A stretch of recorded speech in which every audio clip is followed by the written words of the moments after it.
Cheap liquor పై కొన్ని రోజులుగా జరుగుతున్న కాంట్రవర్సీకి ఎండ్ కార్డ్ వేసే ప్రయత్నం చేశారు మంత్రి పద్మారావు. అసలు ప్రభుత్వం ఏ ప్రకటన చేయకముందే ప్రతిపక్షాలు రాద్ధాంతం చేస్తున్నాయని మండిపడ్డారు. గుడుంబాను అరికట్టేందుకే తక్కువ ధరకు మద్యం అందించే ప్లాన్ చేస్తున్నామని క్లారిటీ ఇచ్చారు. దీనిపై ప్రతిపక్షాల వైఖరేంటని ఎదురుదాడి చేశారు పద్మారావు.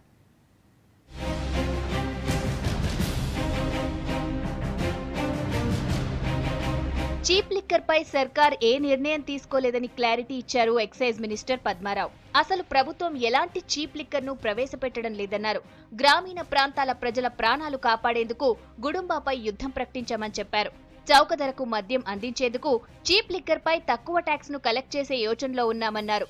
ఈ నిర్ణయంతో ప్రభుత్వానికి 100 కోట్ల ఆదాయం తగ్గుతుందన్నారు మంత్రి. గుడంబా మీద ఒక వార్ ప్రకటించడం అసలు గుడంబా టోటల్గా రిమూవ్ అయిపోవాలి. ఎక్కడ ఒక లీటర్ గుడంబా అనేది సారా బట్టలు కానీ కనిపించకుండా చేయాలని చెప్పేసి కొన్ని 100 కోట్ల నష్టం వచ్చినా పర్లేదు, ఈ ట్యాక్స్ మినహాయింపు చేసుకొని సరసమైన ధరలకు తక్కువ ధరలకు ఆ జనాన్ని అందించి వాళ్ళ ఆయుష్ పెంచాలి. 1800 ట్యాక్స్ మాకు వస్తే 700 తీసుకుంటున్నాం ఇప్పుడు. ప్రతిపక్షాల తీరుపై మండిపడ్డారు మంత్రి. ప్రభుత్వం ఎలాంటి విధానపరమైన డెసిషన్స్ తీసుకోకముందే ధర్నాలు, రాస్తారోకోలు చేయటం సరికాదన్నారు. సర్కార్ తీసుకున్న నిర్ణయంపై ప్రతిపక్షాల వైఖరేంటని క్వశ్చన్ చేశారు మంత్రి. ఊరూరా మద్యం దుకాణాలు, కిరాణా షాపుల్లో మద్యం అమ్ముతామని ఎవరూ చెప్పలేదన్నారు. అసలు విధానపరమైన నిర్ణయము ప్రభుత్వం ద్వారా నేనే కానీ మా మంత్రివర్గమే కానీ ముఖ్యమంత్రి గారు కానీ ప్రకటన చేయలేదు. గ్రామాన షాప్స్ పెడుతున్నారంట, ఊరూరికి మద్యం దుకాణాలు పెడుతున్నారని చెప్పి అపోహ. అప్పుడే ర్యాలీలు, బాయ్కాట్స్లు, ప్రొటెస్ట్లు ఇవన్నీ జరుగుతూ ఉన్నాయి. ఇక చీప్ లిక్కర్ తో గీత కార్మికులకు ఎలాంటి నష్టం జరగదన్నారు మంత్రి.